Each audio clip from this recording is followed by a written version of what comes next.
In today's video, I'm going to cover the 10 most frequently asked questions I see come in regarding the LUMIX S9. Now, some of these are obvious and some of them aren't as obvious, but if you're new to this camera or you're thinking about getting it, hopefully this covers everything you need to know. Let's get into it. Question 1, what are the key specs of the LUMIX S9? So this features a 24.2 megapixel full frame CMOS sensor, which is exactly the same sensor as the LUMIX S5 Mark II.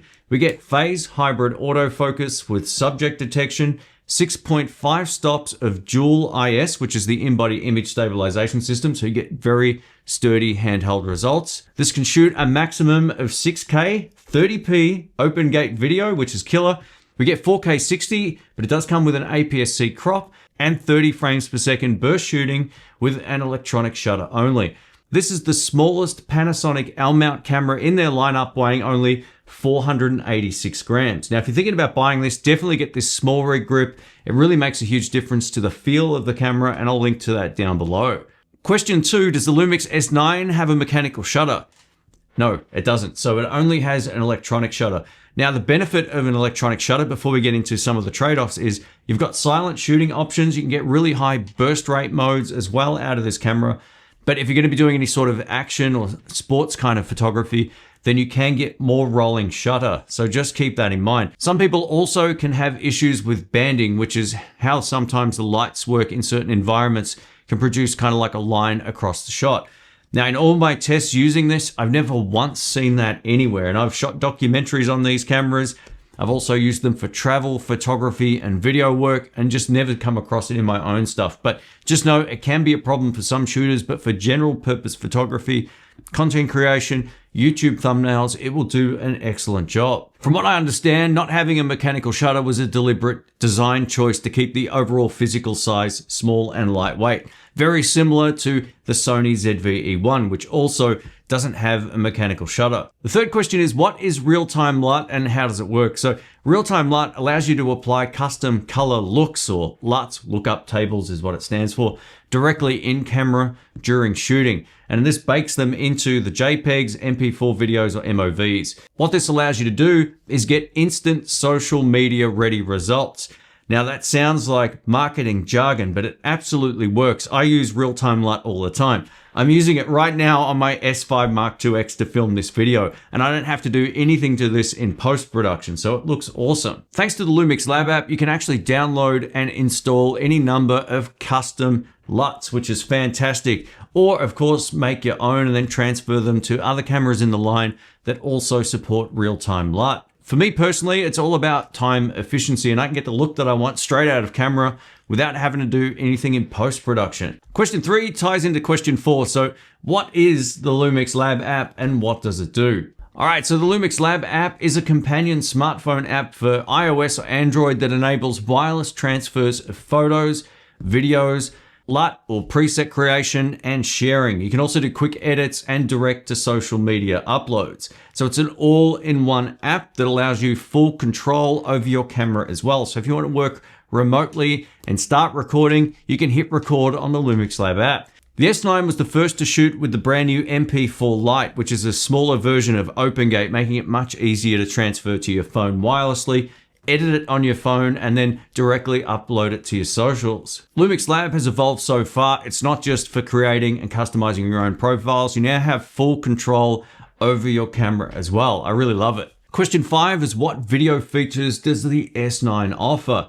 Now, it offers lots, and I'll try to cover that as quickly as I can. Some of the standout features with the LUMIX S9 is that we get 6K 30p 420 10-bit OpenGate, and this uses the full width of the sensor for flexible cropping in post-production. This means you can crop vertically with a 9:16 aspect ratio, or in standard landscape 16:9 mode using the same frame. Another big benefit to OpenGate that a lot of people seem to misunderstand is that it works beautifully with certain anamorphic lenses, giving you crazy resolution, and you stretch it out in post-production and you've got a super high resolution image to work with. Not long after launch, Panasonic released a firmware upgrade for this camera, giving it unlimited recording time. And if you're working in a studio like this, for example, you can let it run for a very long time. And I've showcased that on the channel. But we get unlimited recording now in all modes and plenty of video tools, including waveform monitors, zebras, anamorphic support, vector scope, waveforms, and just about everything else you'll find on the LUMIX S5 Mark II and X.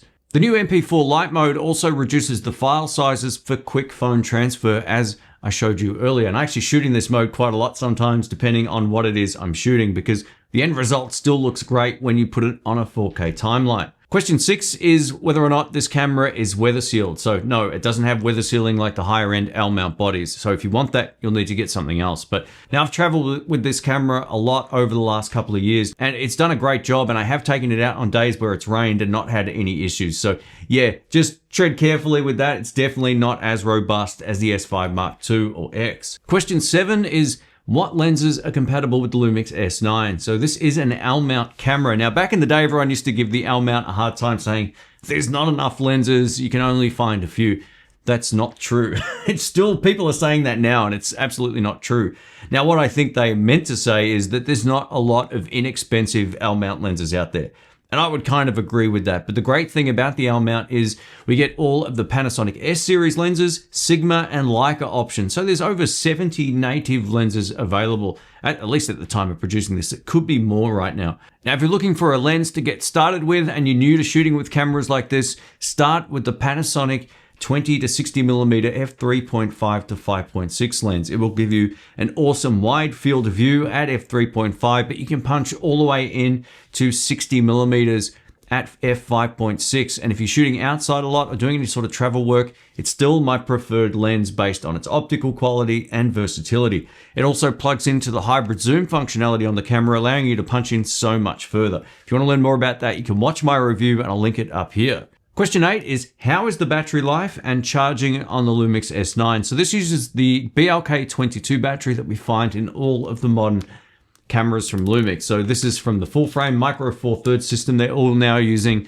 the DMW BLK22. Now the SEPA ratings, which are some sort of standard that nobody understands, is either 80 or 90 minutes of 4K video and around 470 shots. So in real world terms, what does that actually mean? So it means if you're going to be traveling and you're mostly taking photos, one battery is more than enough for the entire day.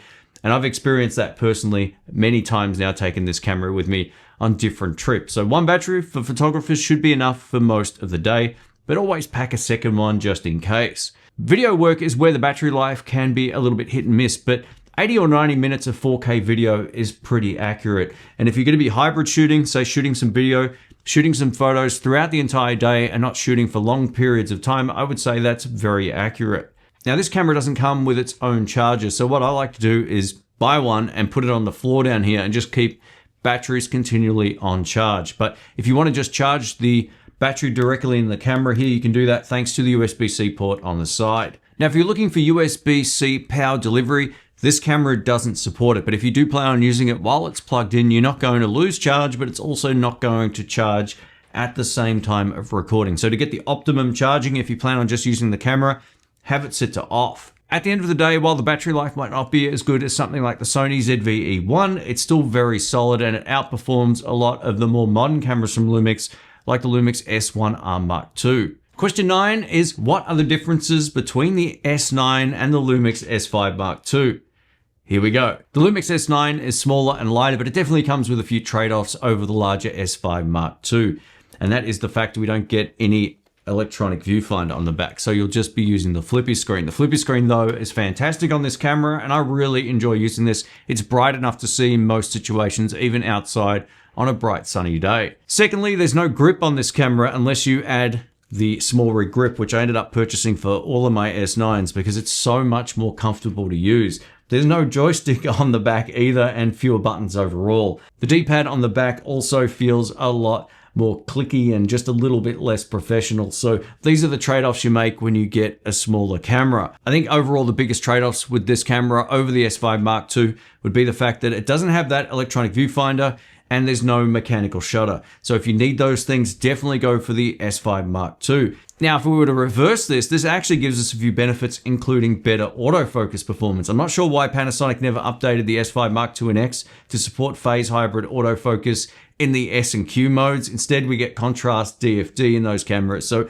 this will give you better autofocus performance in 4K 60 in S and Q and 1080p up to 100 frames per second. I think I was the first one to find that out in the world when I was posting my videos. But yeah, it's a really great camera for socials that way. And if you're new to shooting, the autofocus on this will actually be better in more modes. Two other things missing from the S9 that are on the S5 Mark II and X is the fact that we don't get a hot shoe mount. This is just a dummy mount made for wireless packs or shotgun microphones that you can then plug into the 3.5mm audio jack on the side. There's also no headphone jack. These are things that don't bother me as a solo content creator, but if you've got someone behind the camera filming you, or if you plan on shooting with a flash, buy a professional photography camera. Again, this isn't designed for the folks that have been shooting for 30 years that need all of those things. There's plenty of those cameras already available. I think the trade-off is still worth it based on its size. Now, the last big trade-off here would be price. So if you're looking for a less expensive option, the good news is finally the S9 came down to the right price, and you can pick these up for a lot less money than you could at launch. I paid full price for this one, and I paid almost half price for this one, which was too good to pass up. So yes, I have 3 of these in my lineup, and they're great for multi-camera setups. Question 10, what colors are the LUMIX S9 available in currently? So there's plenty of different options, including jet black, which is this one right here, dark olive, one of my personal favorites, night blue, crimson red, sakura pink, and mint green. The great news is there's different colors available in different regions at different times. So one of my favorites, I don't think you can buy in North America, is this guy right here. This is the black with the silver trim, and I just think it looks awesome, but let us know what you think. So there you have it. That's 10 of the most frequently asked questions about the LUMIX S9. And these are still some of my favorite cameras of all time because of their form factor, fun factor, and just their overall size and weight. These are so much smaller than even the Micro Four Thirds cameras available currently from the lineup. So yeah, they're great. They offer you a premium end result. And as long as you can live within their limitations, like I can, being mostly a travel shooter and also a video creator, these things are fantastic, and I can still highly recommend them even going into 2026. Anyway, if you have any questions, leave them below and I'll reply in the comment section. Thanks again for watching. My name's Shane. I will catch you on the next one. See you.